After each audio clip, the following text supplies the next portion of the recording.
Sabotajes, desinformación, ciberataques y drones y cazas violando el espacio aéreo de la Unión Europea y de la OTAN.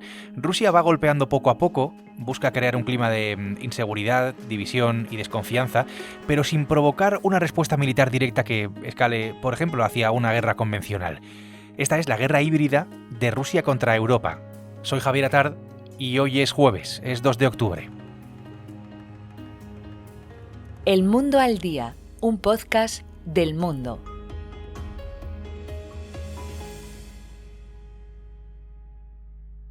I think we are in the most difficult and dangerous situation since the end of the Second World War, not the Cold War anymore. Cuando miro a Europa hoy, creo que nos encontramos en la situación más difícil y más peligrosa desde el final de la Segunda Guerra Mundial.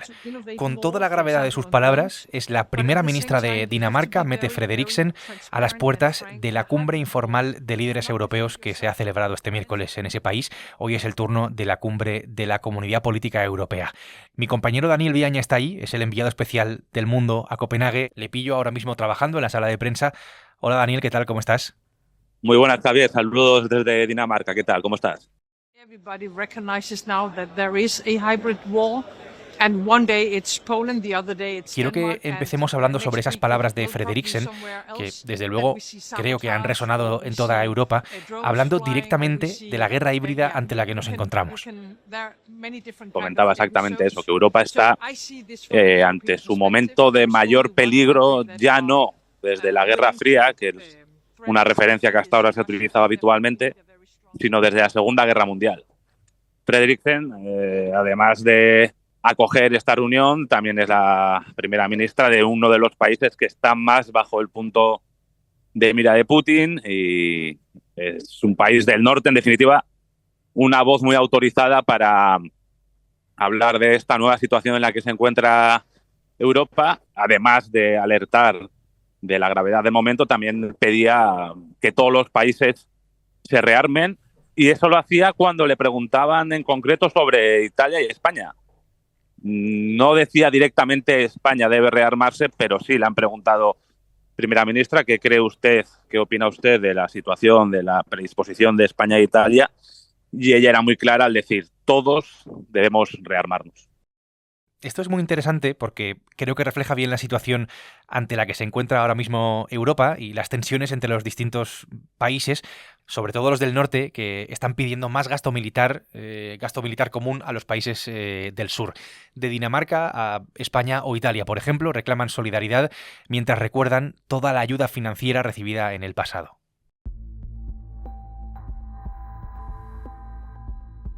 Voy a incluir en esta conversación a nuestro compañero Alberto Rojas, que es reportero de la sección de Internacional del Mundo. Alberto, ¿qué tal? Bienvenido. ¿Qué tal? ¿Cómo estás? En las últimas semanas, es cierto, estamos viendo casos bastante recurrentes.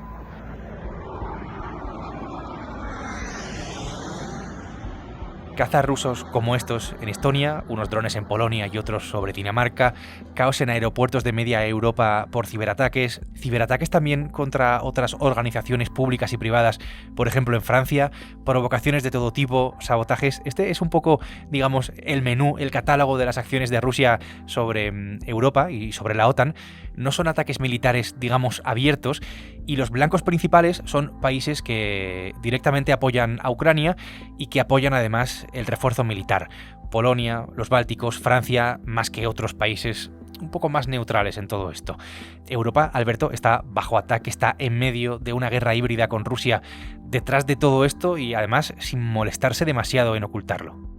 Sí, ahora mismo podemos decir que Europa está bajo guerra híbrida por parte de Rusia. Es decir, la guerra híbrida es la que combina aspectos militares con aspectos que no lo son, pero que también sirven como un arma. Y me explico, por ejemplo, el hecho de que Rusia metiera en el espacio aéreo de Polonia drones que suele usar como drones de ataque en Ucrania, ya supuso una escalada que te mete en un espacio militar. O, por ejemplo, la violación de espacio aéreo en Estonia con estos 3 cazas MiG-31. Estos son acciones militares. Esto combinado con hackeos, sabotajes, meterte drones de otro tipo cerca de los aeropuertos y tal, ya podemos estar hablando de una guerra que combina esas dos cosas. Por tanto, sí, creo que Europa está bajo guerra híbrida. ¿Qué busca Rusia? Te puedes estar preguntando. Pues detrás de esta guerra híbrida hay una clara voluntad por desestabilizar, eso seguro, por crear un clima de inseguridad, división y desconfianza, insisto, en la Unión Europea y en la OTAN, porque el Kremlin lo que quiere es debilitar fundamentalmente la solidaridad con Ucrania, pero también pretende poner a prueba las defensas y la capacidad de reacción de la OTAN en todo esto. Es una estrategia de desgaste, poco a poco, tajada a tajada, como explicaste, Alberto, aquí hace unas semanas con esa estrategia del salchichón, y que busca mantener esa narrativa de fuerza, ¿no? De que Rusia puede actuar impunemente en territorio OTAN, que, por cierto, ya se empieza a contemplar la posibilidad de derribar esos aviones si vuelven a violar el espacio aéreo europeo y de la OTAN. Hay algo curioso, Alberto, y es que la guerra híbrida ha llegado hasta el espacio, más allá de los cielos, por así decirlo.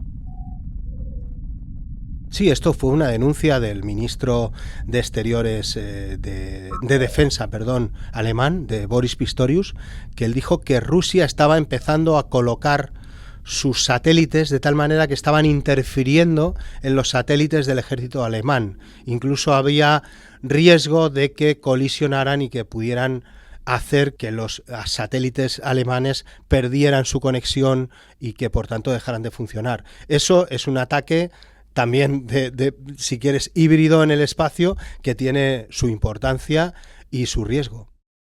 Hay también una situación que me parece, por lo menos a mí, muy reveladora, que tiene que ver con los espías, que nos lleva, creo, a otra época. Digamos, esto tiene un poco más que ver, por ejemplo, con la Guerra Fría. Para que nos hagamos una idea, países europeos se han lanzado a reclutar nuevos espías en Rusia, que esto es otra muestra del momento que estamos viviendo. La situación no ha dejado de escalar desde el 24 de febrero de 2022. Ahora estamos en un punto, probablemente el punto álgido de la tensión, y ahora mismo estamos en un nivel de penetración de espías y agentes enemigos cercano a lo que era la Guerra Fría en ese momento. Es verdad que ahora mismo hay muchísimo espionaje tecnológico, mucho más que antes, lógicamente, los sistemas han cambiado, pero también hay espías sobre el terreno reclutados vía Telegram o con otras maneras telemáticas.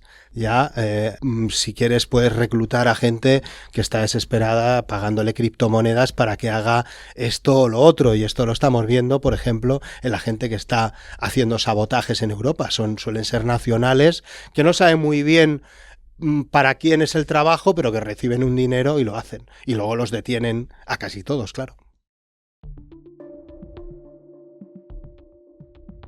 Dinamarca y Polonia han denunciado violaciones de su espacio aéreo por drones rusos, unas armas de guerra, porque lo son, que bien conocen, por ejemplo, en Ucrania. Esto forma parte de la discusión de los líderes europeos, sobre todo por las capacidades para proteger los cielos de esos enjambres de drones. Con ese objetivo, se habla, Daniel, directamente de un muro antidrones, que es ahora mismo un proyecto europeo para la defensa conjunta. Es una prioridad absoluta. Ya la semana pasada, el comisario de Defensa y Espacio, el señor Kubilius, decía que es básico que Europa desarrolle el muro antidrones. El secretario general de la OTAN, el señor Mark Rutte, explicaba algo que yo creo que puede ayudar mucho a entender por qué hace falta este muro. Cada vez que Rusia invade el espacio aéreo de un país de la UE, de un país de la OTAN, los países tienen que desplegar sus cazas. Y es casi como matar moscas a cañonazos. Tú desplegas un caza con el coste que conlleva y con todos los mecanismos que hacen falta para hacerlo, cuando Rusia realmente te está lanzando un dron que vale apenas unos miles de dólares. Son millones de euros frente a unos miles. Eso no es viable, y para evitar eso y también para ser mucho más rápidos y para tener una respuesta mucho más adecuada, es necesario este muro antidrones. ¿Cuánto puede tardar? Hasta ahora se había hablado incluso de 3 años, que se antoja un tiempo tal vez excesivo dada la amenaza rusa. Este miércoles, en Copenhague, la primera ministra de Letonia, Evika Silina, apuntaba que ese tiempo tal vez se podría reducir a 1 año y medio o a 1 año. Alberto, tú que conoces de primera mano la guerra de Ucrania y lo que pasa allí y el papel que están teniendo los drones en Ucrania y cómo el ejército ucraniano pues lucha contra ellos.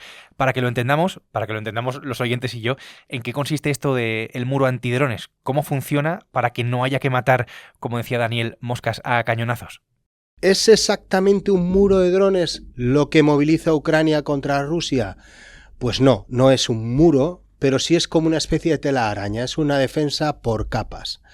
Eso yo tengo la sensación de que es el modelo que Europa va a intentar copiar, porque además es un modelo que se ha demostrado muy efectivo. Estamos hablando de entre un 70 y un 90% de derribos de drones en ataques de 700, 800 drones que están llegando ya a las grandes ciudades ucranianas, ¿no? ¿Qué capas tiene o qué sistemas necesita? Pues sobre todo tiene pickups móviles artilladas con ametralladoras que cuentan también con focos luminosos porque estos ataques suelen ser de noche, para localizar a estos drones en vuelo. Tenemos cañones antiaéreos Gepard, que son unos trastos de la Guerra Fría diseñados en los 70, mucho antes de que nadie pensara en este tipo de drones. Sin embargo, se han demostrado los sistemas más efectivos para derribar estos drones Shahid rusos. Luego tenemos también guerra electrónica para confundir las frecuencias de los drones. Tenemos radares que combinan los viejos radares soviéticos con la última tecnología de la OTAN entregada a Ucrania, y todos estos radares hablan entre ellos y se entienden entre ellos para localizar cuáles son las vías de entrada de estos enjambres de drones. Eso hace que toda la defensa antiaérea se mueva hacia ese lugar. Por eso digo que no es una defensa estática, no es un muro, sino que es algo que se mueve en función de lo que necesiten. Y luego tenemos también helicópteros. Los helicópteros ucranianos suelen despegar para cazar a estos drones en vuelo. En total, pues son 4 o 5 sistemas que combinados pues son mucho más efectivos que hacer despegar a tus mejores cazas, como hizo Polonia aquel día, que pues no resultó efectivo, además, porque de 20 drones derribó solo 3. Bueno, sobre la flotilla, simplemente decir, hemos estado en contacto con ellos, hemos estado en contacto también con otros países que tienen integrantes. Como te puedes imaginar, todo esto pues implica más gasto, más dinero destinado, bueno, a nuestra propia defensa. Y aquí estoy pensando en la postura, en la posición de España, ¿no? Con toda la polémica que ha habido con el gasto militar, en la OTAN, el 2%, el 5%, hasta dónde llegamos, hasta dónde no, y la presión, que es una evidencia que hay ahora mismo en Europa para elevar ese gasto. Tú que estás allí, Daniel, ¿qué pasa con España? Porque parece que Sánchez, que el presidente del gobierno, ha tratado de regatear esa presión europea. ¿Cuál es la postura de España en todo esto? En el muro antidrones y todas estas cuestiones de las que hemos hablado. No hay postura. Oficialmente no hay postura. El presidente Sánchez este miércoles no se ha referido en ningún momento a ese punto. Ha explicado que él quiere introducir en el debate el riesgo climático, el cambio climático, que eso también tiene que ser algo que se deba tener en cuenta en la defensa europea, pero nada de muro antidrones, nada de solidaridad, nada de sentirse aludido por el mensaje que Frederiksen lanzaba a los países del sur, incluido España, de que hay que ser solidarios y que todos debemos rearmarnos. Choca teniendo en cuenta cuáles son los debates que se tienen en Bruselas. Y te voy a contar también una anécdota que tal vez pueda explicar bastante bien cómo de extraño puede resultar que el presidente no se refiera en ningún momento a esto. Durante el miércoles, una periodista alemana se acercó a la zona donde estamos los periodistas españoles para preguntarnos si Sánchez, más bien de qué había hablado el presidente Sánchez durante su intervención, porque solamente lo había hecho en castellano. Normalmente, o muchas veces, se expresa en inglés y en castellano, lo hacen muchos líderes para unas declaraciones, se dirigen a la prensa, a los medios del país en cuestión, y otro lo hace de forma más general.